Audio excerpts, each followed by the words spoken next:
Hello there, Ramblers, and welcome back to Reese Rambles, my weekly podcast all about the latest comings and goings, movings and shakings, and indeed anything else that has tickled my fancy in the past week in the worlds of vintage and retro computing, gaming, and technology. Sorry if I threw you a little bit there with that little deviation, but yeah, let's roll with it. So I hope you're all doing well out there, and indeed, welcome to another weekend. And I know a lot of you have missed my weather forecasts here for the UK, and I've got listeners and viewers all over the world, and I know you're very, very keen to find out what's happening weather-wise in the UK. And the reason I haven't mentioned it in the past few weeks is because it's been pretty uneventful. To be honest, it's been quite nice and warm and sunny. In fact, we've had record-breaking temperatures for spring, as has now been confirmed. But I'm very pleased to report that this weekend is going to be ever so slightly different, and I promise I will get into the retro stuff in a second. But yes, there is a Met Office warning for a thunderstorm, which is going to cover half of the country all day tomorrow, Saturday the 7th of June. So be prepared for that. And we'll just have a very quick look at the map here on the BBC News website. Why not, while we're talking about it? So yeah, if you live anywhere sort of halfway across the channel, up to Birmingham, Peterborough, Norwich, pretty much most of South Wales, it's going to be pretty horrific all day tomorrow. Torrential rain and all of that lovely stuff, which actually I'm quite looking forward to. I do like a good storm, especially after all the sunshine and stuff that we've had. And very much marks the beginning of the British summer, with a lot of outdoor shenanigans, village fetes and that kind of stuff taking place this weekend, including quite a few that are quite local to me. So I probably won't be attending any of those. To be fair, I'll probably be inside playing Stalker 2, like I usually am.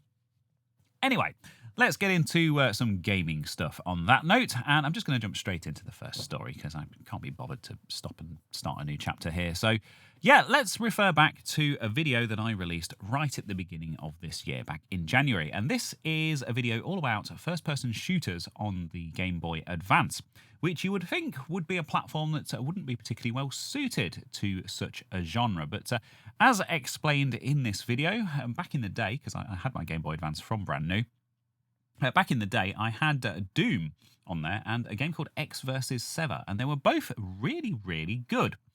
And for some bizarre reason, Christmas 2024, I decided to get my Mister out, my Mister Multisystem, and play through every single first-person shooter that was released on the Game Boy Advance, which I believe is 13 in total, and put together a bit of a roundup of all of those and see how good they are. And it turns out that there's only actually kind of 3 or 4 good ones. Spoiler alert there.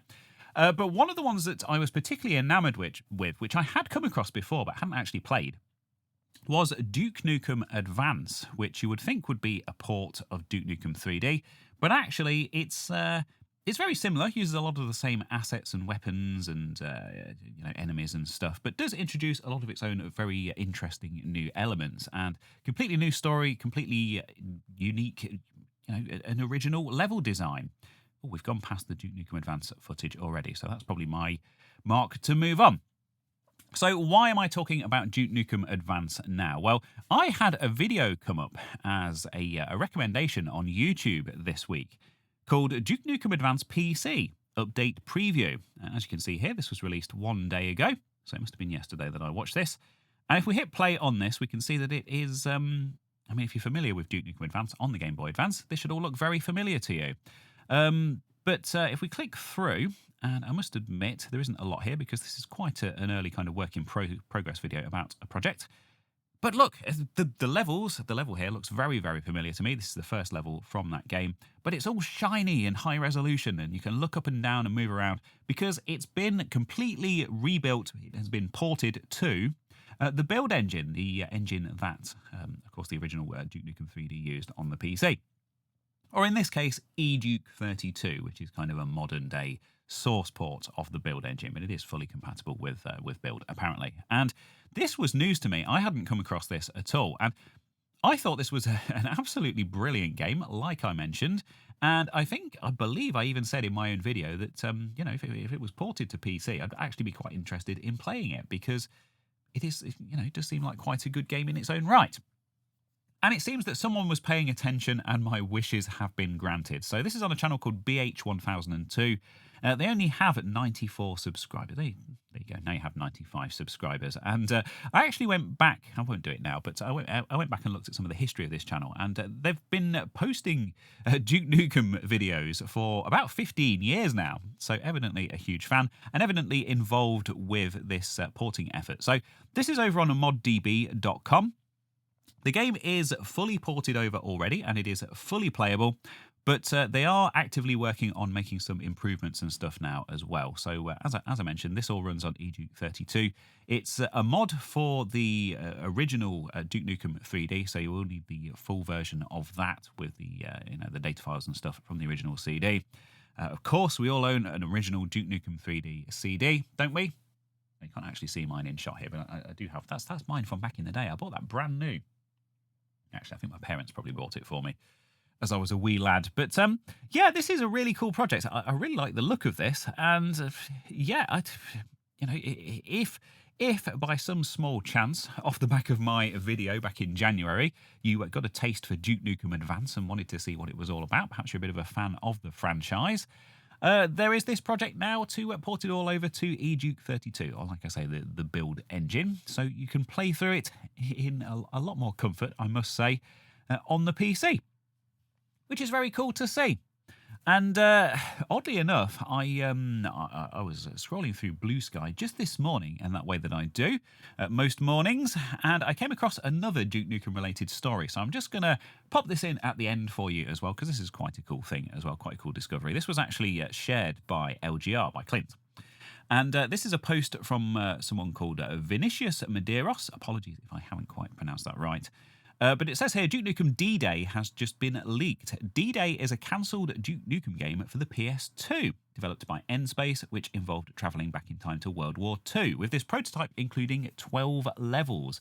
And there's a link to this on the Internet Archive. Now, at the time of recording, the Internet Archive is actually down. Apparently, there's some kind of power issue happening in San Francisco where it's all hosted at the moment. But hopefully that will be back up by the time you are watching this, if you are interested in checking this out. But there are some screenshots that have been shared here, and he looks like a PS2 game, doesn't it? As you might expect, but very cool looking. Evidently a bit where you get to drive a boat and shoot at some World War II era warplanes and stuff. I mean, as you can see, this is all very authentic looking World War II architecture. Well, whatever. It's Duke. It doesn't have to make sense. And we've got Duke fighting his way through some kind of underground bunker here as well. So that's the other bit of Duke Nukem news for this week. And you know what? As one of my favourite series of all time, and one that I hadn't mentioned for a while, I thought I'd give it a little bit of a shout out here in this week's Ramble. So there we go. Hopefully that's enough to get the ball rolling. And just before we jump into our second story for this week's Ramble, I'd like to give a very, very quick shout out to PCBWay.com for their very kind sponsorship of Reese Rambles. They have 11 years worth of experience in the world of PCB fabrication. Of course, they've built up a great reputation over that time for very fast turnarounds, for their excellent quality control, and of course their low prices as well. And more recently, they've also started offering some other services, which include CNC machining, 3D printing, and injection molding as well. So if any of those are a requirement for your next project, please do check out the link to PCBWay down in the description. And once more, a big thank you to PCBWay for sponsoring Reese Rambles. Some big news now from the mainstream news media. That's right, this is a story that has been covered extensively this week in the mainstream news. Absolutely nothing else noteworthy happening in the news in the past few days.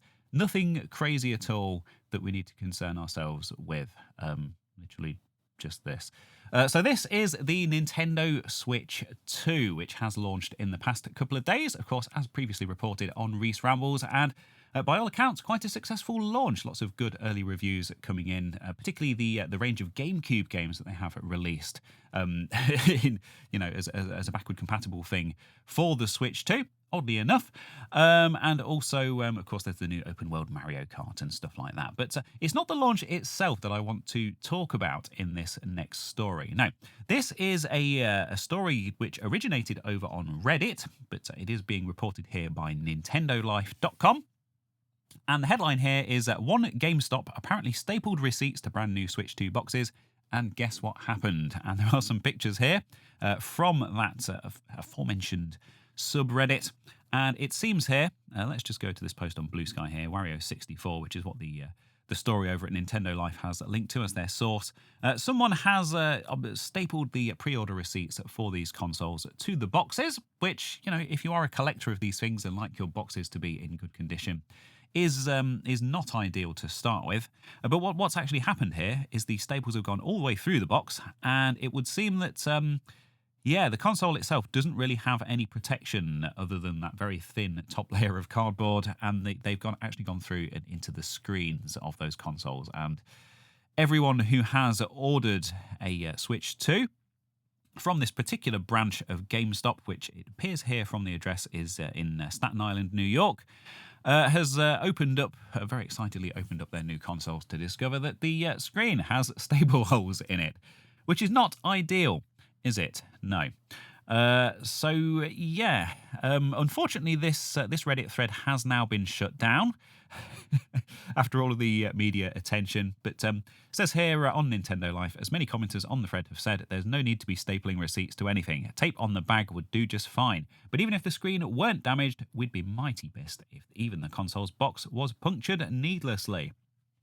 And as a collector of things, including boxes, I have to say I agree. Bit of an oversight here by this store, but hey, you know, if we were being very generous to the unthinking staple wielder, you could suggest that Nintendo placing the screen directly beneath the top of the box makes damage more likely to occur in transit. Indeed, Alex was surprised at how small the box is when he unpacked his own unit. As you can see in the pic above, the screen sits right there under the lid.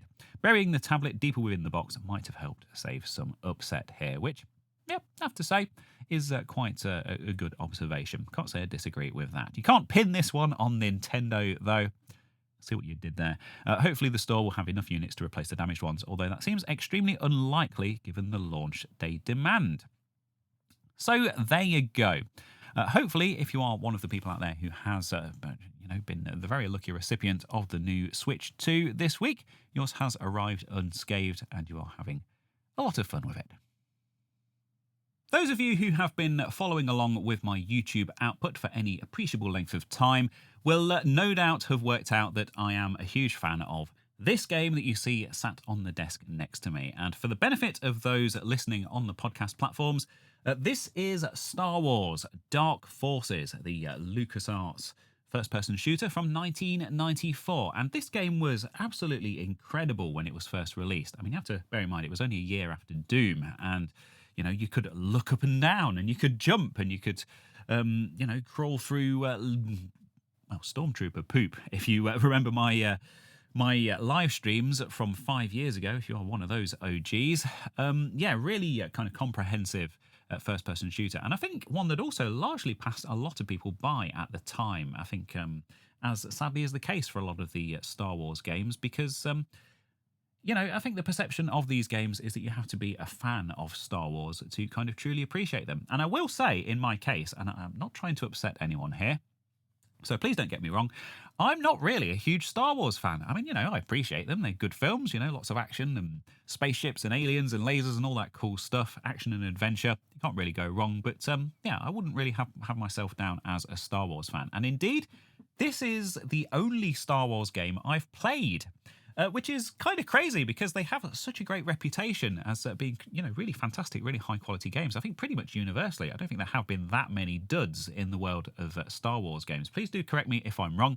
Like I say, Star Wars is not my area of expertise. So, one thing that I did find particularly interesting, which was posted over on my Discord server this week by Vanessa, is another Star Wars game, which people have been poking me to check out for quite a few years now, knowing that I'm a big fan of this one. So let's take a very quick look at this. And this is a video over on a channel called Rebel Merlin. Of course, I will link to this.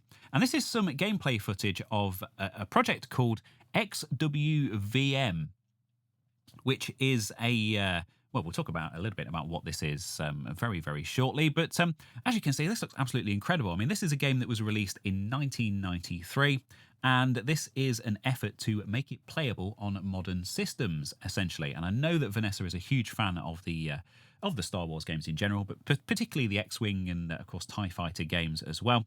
Very aware of them myself, but as mentioned, never played them. I played the Atari one, the Atari arcade game. Not quite the same, is it? The old vector graphics from the early 90s, was it? Around 1980-ish. Anyway, so what is this?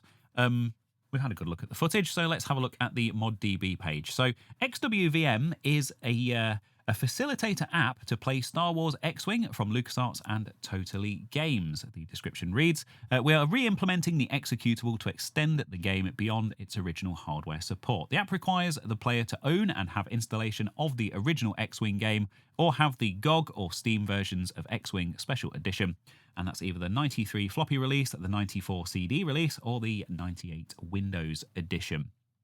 Now, they go on to explain that they are not officially associated with Lucasfilm Limited or Disney. Indeed, and they do go out of their way to say that they are not distributing any of the intellectual property of those companies. This is just an executable that you can download and drop into your original installation of... I'm not quite sure why I'm pointing at this. You've done your job now. There you go. Get out of shot, Dark Forces. Your original installation of X-Wing, of course. So, hopefully they're safe from Disney's lawyers. I really, really hope that they are, because this has been such a long-running labour of love, this project. And I know this is something that Vanessa's been talking about for quite a while now, which is why it's been on my radar. But yeah, the news this week is that there is an official alpha of this now available, so you can actually download it and play it. And I would advise you to do that very quickly. Just in case, like I say, fingers crossed, touch wood, this project's going to be okay, because they certainly deserve it. We announced the release of the public alpha of XWVM. We explain what XWVM has become after all these years, what to expect once we publish the download links, and what are the next steps for XWVM. So, let's see what it's all about. It has been about a decade since the XWVM team first formed in the GOG forums. Soon after that, Storefront decided to digitally release the first games in the legendary Space Combat game series set in the Star Wars universe. The project is not done. It will never be truly done, since we will always think of new features and improvements and keep on expanding the list of supported games. But XWVM has reached a critical point where the support for the first game in the series, X-Wing, has achieved virtually complete playability, and the few missing features suffer from diminishing returns or aren't as important to justify delaying it any further. Thank you very much, Squeaky Chair. So, what is XWVM in its current state? And how is it different from other beloved fan projects, such as the X-Wing Alliance Upgrade Project, XWAU, the TIE Fighter Total Conversion, TFTC, Fate of the Galaxy, FOTG, X-Wing Revival, and others? You see, XWVM navigates the space that lies above the literal port of the original engine to modern hardware, but below the full-on remake or reimagination. It's a recreation of the infrastructure that runs the original missions, campaigns, and cutscenes, and 3D models from scratch, atop of the Unity game engine. As such, you need to own the original game, because it's just an app that contains no gameplay elements or game assets, other than some stuff that we had to make to support some new features. So, yeah, proud of this technological terror we have constructed. How's that for a subheading there? XWVM has more features than we could possibly include in this article before it becomes an unbearable list of bullet points, so we'll highlight just a few. So we've got higher video resolutions, more aspect ratios, and more display quality options, and you can select whichever settings your monitor allows and your graphics card can stand before melting. You'll be able to use direct input or X input controllers, joysticks, and HOTAS. I always love saying that, HOTAS, H-O-T-A-S. And bind tens of different actions to buttons and axes in your hardware. There's improved in-flight mouse control, which is really cool. And there's also a new radial menu system to control some of the game functions if you're using a controller or other kind of input device that has limited buttons available. Also supports VR headsets. How cool is that? That's going to be awesome in this game, isn't it? And some of the elements in the cockpits are even interactable with VR pointers or by unlocking the mouse pointer. You can listen to the original dynamic iMuse classic MIDI soundtrack. with your favorite custom sound font, and you can listen to the CD tracks from the Windows releases if you have that particular later release. So there we go. They're digitally remastered renditions of the iMuse tracks, and it's the iMuse system that made these early Star Wars games particularly interesting, I think. And we'll just go back to Dark Forces for a second again, shall we? Because this is relevant again. Sorry, I cast you away there. My favourite game. Yeah, of course, because the music actually interactively responds to whatever's happening in the game, and in the I think it's something that's really, really effective in Dark Forces. Like I say, I've never actually played the X-Wing. But, you know, the way it kind of wells up when you've got these big kind of, battles and things going on, and then kind of subsides a bit back into the background again. And, you know, you've got different... It's really, really effective, and I think has to be heard to be believed. And kind of one of my favourite aspects of these games. So cool to see, of course, that it was used in X-Wing, and it did feature in some of the other Star Wars, the early Star Wars games as well. So anyway, the news here is that XWVM has an alpha release, and if you are a fan of X-Wing, the X-Wing game from 1993, or you've been wanting to check it out, as in my case, you can now do that on your modern hardware with some very, very nice modern quality of life improvements. This has been 10 years in the making, and it's so cool to see that this has finally been released. So I think the very least I can do is go and check it out. Another story from the Discord now, and this one comes via a life-size teddy bear. Yes, that is the username of the person who submitted this, a very active member of my Discord community. And for all I know, could very well be an actual life-size teddy bear. Although, does that mean that they're, the same size as a life-size teddy bear? Are they life-size teddy bear? Does that mean that they're like a human-sized teddy bear? That would be quite scary, wouldn't it? Also, how does a teddy bear use Discord with those big paws? You know, some kind of big, giant keyboard arrangement. Maybe this teddy bear has a PA that does all of their typing for them. I don't really know. Yeah, the mind boggles. I think we've gone off track a little bit. Anyway, the story here is all about the ZX Spectrum Next. Now, I have actually used these machines in the past. I've seen them at some shows and stuff, met some of the developers who have been working on some really excellent games for the Spectrum Next. And I do like to report on it in these rambles, despite the fact that it's not a machine I really know much about, because there's a lot of love for it in the community, and I just think it's quite a cool project. But... yeah, maybe this is finally my chance to actually get my hands on one, because these units are very, very much sought after. They are, they do have a reputation for being very well made, very high quality. Started off as a Kickstarter all those years ago, and of course then they had the second Kickstarter, which was incredibly poorly timed on their part. Of course, it happened during the global component shortages and stuff like that a few years back. But they did soldier on, and they did manage to get it out of the door, although they had to change their FPGA at one point, which did cause all sorts of issues. But credit to the team, they have managed to keep the whole ecosystem pretty coherent and, keep the project rolling on, which is always cool to see. And the Spectrum Next itself is basically, it's an upgraded, enhanced, modernised version of the original 1980s Sinclair ZX Spectrum, that much-loved little British machine, fully backwards compatible with that original machine, indeed the kind of the full range of Sinclair machines, so you can run all those original games on it. But there are also modern games that take advantage of very much enhanced and expanded graphics and sound and, more CPU power, more RAM, the ability to load stuff from internal flash and all of that lovely stuff. And as mentioned, this is all implemented on an FPGA as well. They have also, there are also Sinclair Spectrum Next emulators and cores available for other platforms as well. So you can play the games and stuff without having to own those original machines. But of course, if you're in the market for one, very difficult to get hold of. They don't come up for sale on the second-hand market all that often, and they are very, very pricey when they do, because I guess the people that bought them love them very much, and understandably so. It's a cool project. And if that's the case, if you've been in the market for one of these for a while, you've been wanting to get your hands on one, now is your chance. Kickstarter number 3 is coming very soon. So, what's this all about? This is, of course, one of their regular updates, as posted by Enrique Olivier over on their Kickstarter page. And it says here, today we've got a very special update for the ZX Spectrum Next community, loaded with a bunch of good games, Good news, games and a roadmap for our beloved machine, plus the better late than never date for the Kickstarter 3 campaign. So I'm not going to read all of this word for word, but yeah, the Kickstarter is happening it's starting on July the 19th, 2025. So it is just over a month away. If you'd like to go and back that, get your hands on one of those machines. And he does also acknowledge here the role of the clones here. He mentions a couple of them, the Ngo and the Xberry Pi. If you are interested in checking out the Next, perhaps they're a couple that come recommended.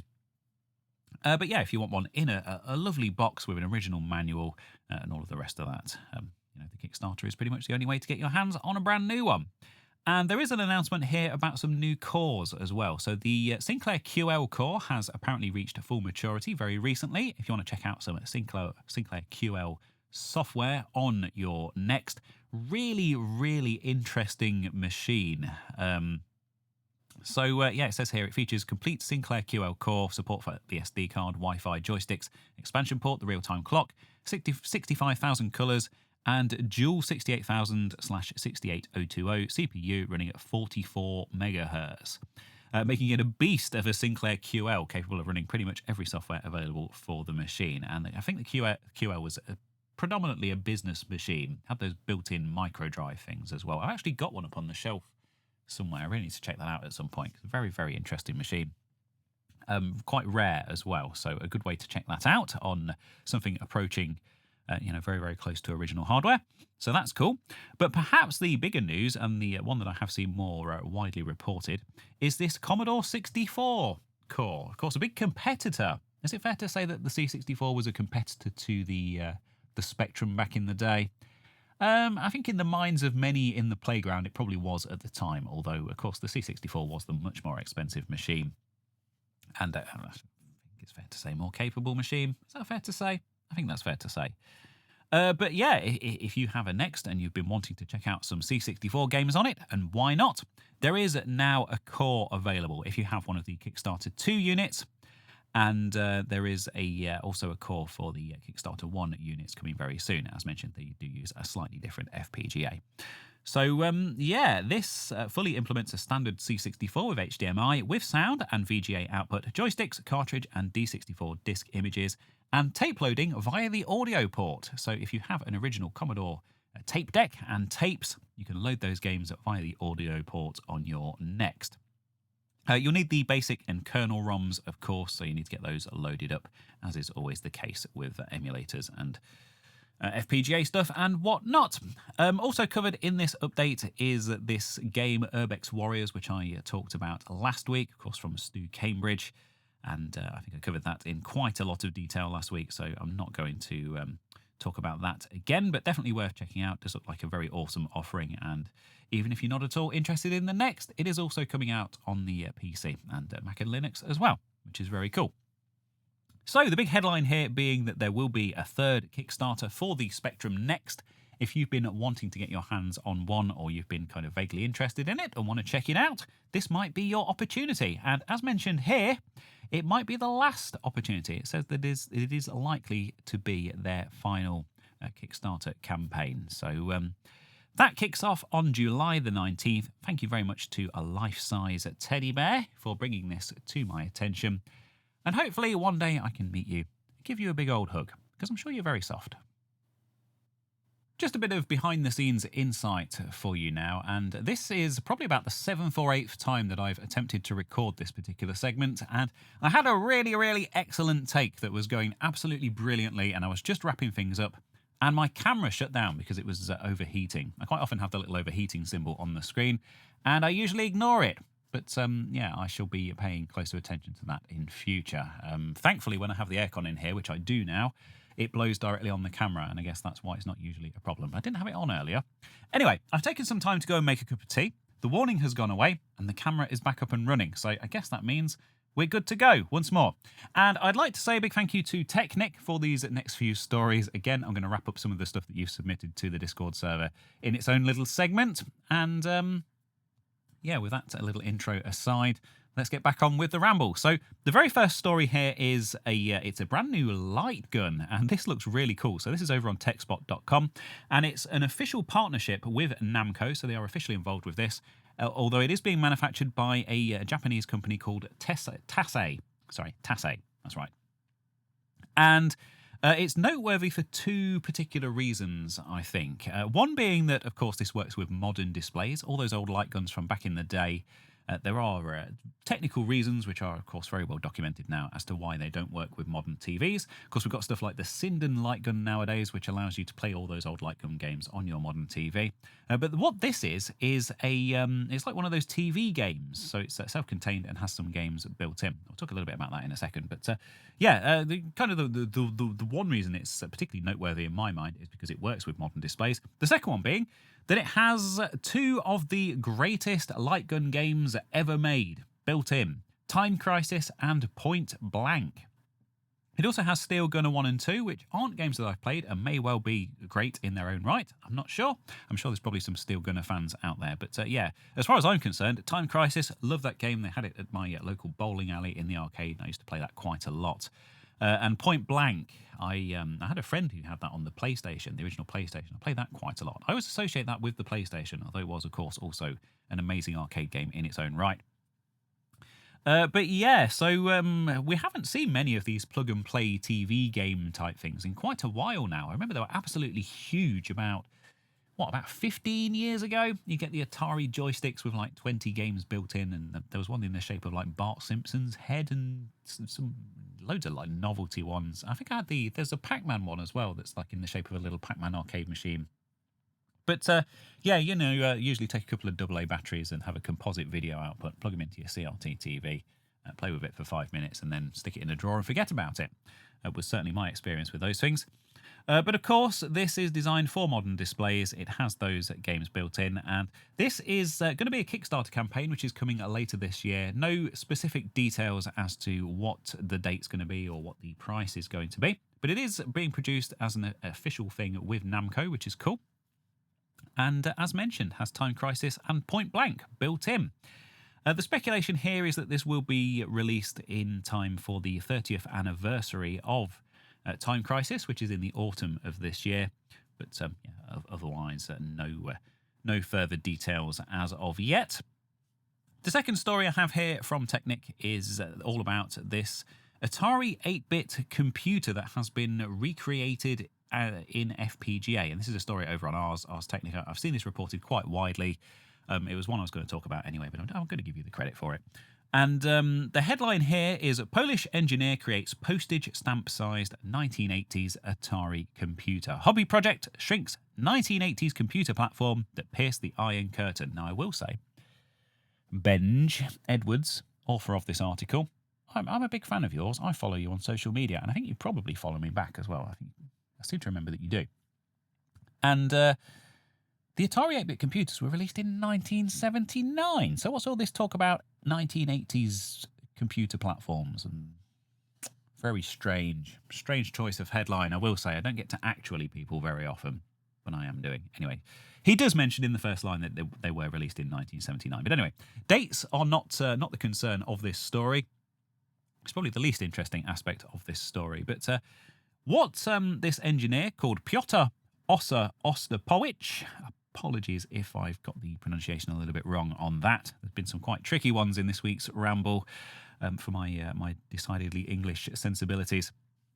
But what Ossa has made here is a project called the Atarino. Now, the cool thing about this is that because of the specific FPGA chip that he has used for this project, this is very, very small. It's absolutely tiny. It's 2 by 1.5 centimeters, which is about 0.79 by 0.59 inches for my American listeners, which, as Benj reports here on Ars Technica, is roughly the size of a postage stamp, or based on this picture here, around the size of a 10p piece or a quarter, or there's a Polish coin here called a gross.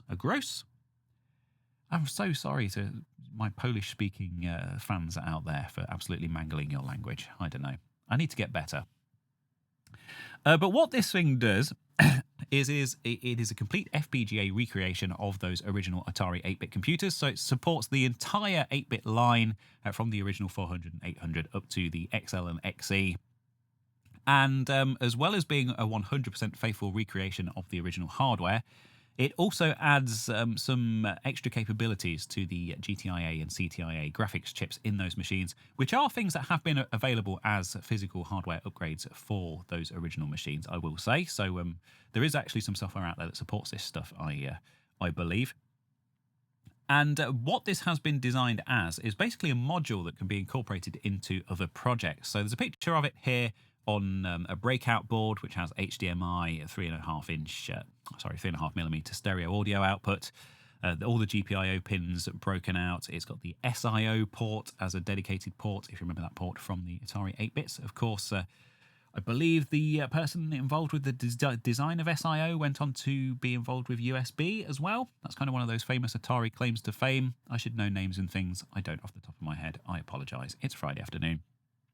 And a micro SD card slot and a 2.4 gigahertz radio transceiver, which supports, hopefully, maybe, supports Wi-Fi and or Bluetooth, maybe.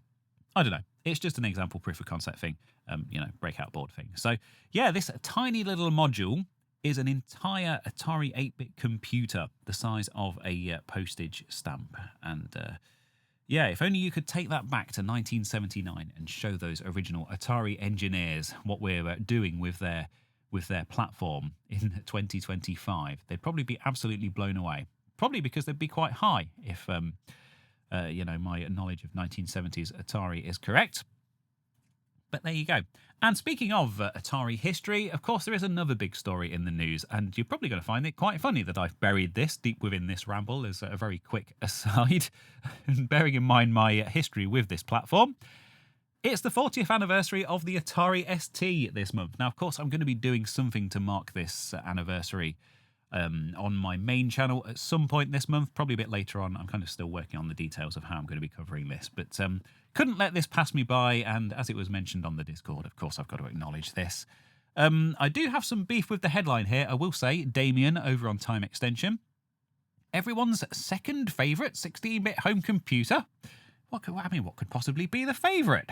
Oh, what could people possibly love more than the ST? I don't know. I can't think of anything off the top of my head.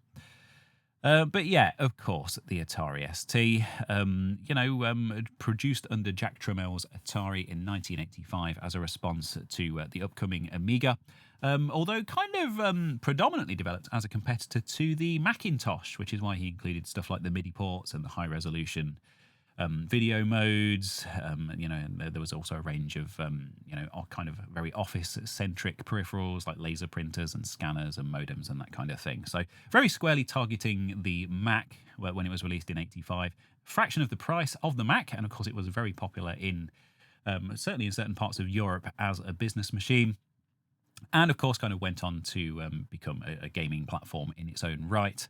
And then the Amiga came along, and a lot of the kind of the games that started life on the ST kind of continued and got kind of improved and enhanced versions on the Amiga as well a bit later on. So, cool to see the 40th anniversary of the ST. Of course, I had the STE as a kid. Many fond childhood memories of that. I have that machine here with me in the studio. Like I say, I am working on something for this anniversary, but bears mentioning that it is this month, and I couldn't let it pass me by. So thank you to TechNick for submitting those 3 stories. Good stuff as always. And that, my dear Rambler, brings us around quite neatly to my regular Video of the Week feature, wherein I feature a video that I have seen here on the YouTubes in the previous week that has entertained or enlightened or educated or otherwise improved my life in some small way.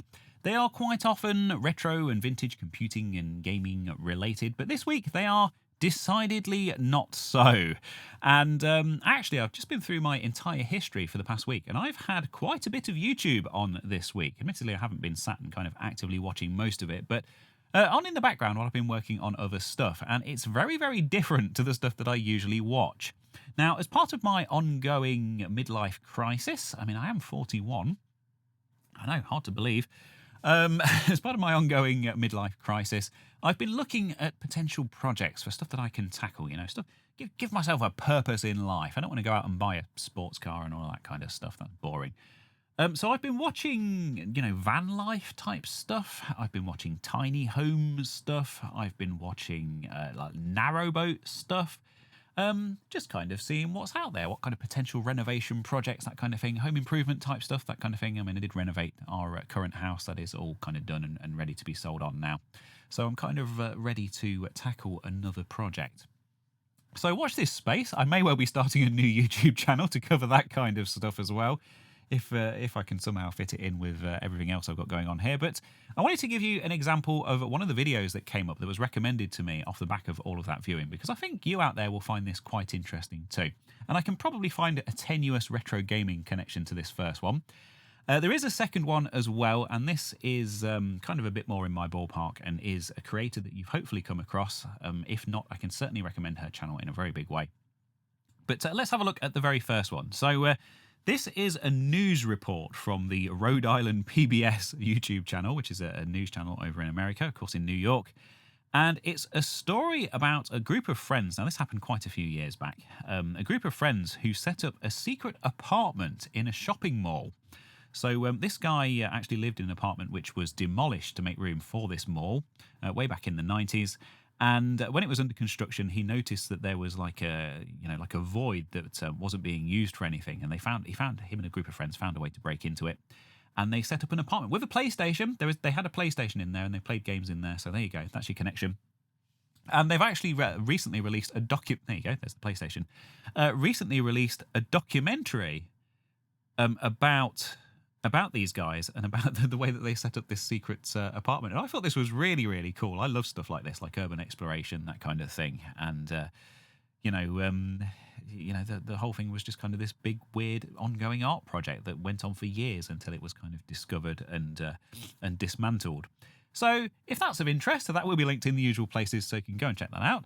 9 minutes and 40 seconds. It's quite an interesting story. It's a bit of an advert, a bit of a puff piece for this film that's coming out, or indeed that is out, I think, in some kind of smaller independent cinemas. Just some really nice kind of 90s camcorder footage of kids going about their harmless shenanigans. Love it. Good stuff. And the second video of the week that I have for you this week is a tour of a YouTube studio. Now, I love this channel, Gerald Undone. He's featured a lot of my favourite YouTubers over the years, doing tours of their studios, showing their setups, showing all the equipment that they use, which of course is of interest to me, all their microphones and cameras and stuff like that, but also kind of the behind the scenes of how they actually film their videos. And this is Simone Yach. Again, I hope I'm pronouncing that right, because this is always a difficult one. She's been YouTubing for absolute years and years now, and indeed a tiny home dweller in and of herself as well. Lives in California, and she is probably well known for her robots, not very good robots by her own admission. That's not what she calls them, but this is a family-friendly show. And I just thought this was really nice kind of interview about her YouTube career and a poke around her workshop and her studio and stuff. And if you've not come across Gerald Undone as a channel in the past, I can highly recommend it if at all you are interested in kind of the behind the scenes of what goes on with these kind of big YouTube channels and things. He's slowly working his way through them, interviewing them and showing off their workflow and their setups. So there you go. 2 videos of the week for you this week. Very, very, very tenuous retro gaming connection with the first one, although some good old 90s aesthetic. And making, creating, building stuff, YouTube tech, how the sausage is made in the second one from Gerald Undone. So a little something for everyone, as always.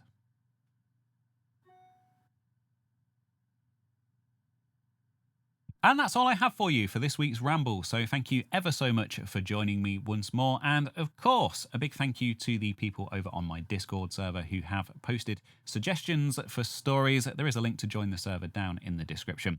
There's a dedicated channel over there for Ramble submissions and a load of good discussion around various other topics as well, including, most recently this week, boating, oddly enough. Quite a few people in the retro community feeling the call of the oceans, apparently, wanting to live the nautical life. Who'd have thought?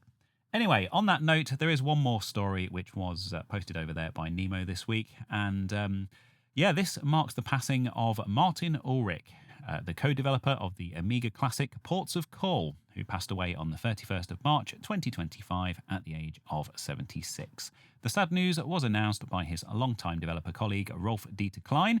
Ulrich was born on the 22nd of October 1948. Together with Klein, he developed the popular economic simulation game in the late 1980s, in which players build up a shipping company and lead it to success through skillful route planning and freight trading. Ports of Call was first released in 1987 for the Amiga, later also for other systems, and quickly became one of the best-known and longest-running titles in the genre, and one of the flagship games of German game developers. To this day, the game enjoys cult status among retro fans. And that story was posted by Klein himself over on amiganews.de. So if you want to honour his memory, perhaps you could fire up a quick game of Ports of Call this weekend. But as mentioned, that's all I have for you. So thanks once again, and I will see you same time, same place, 2 minutes to midnight next Friday here on Reese Rambles. Bye.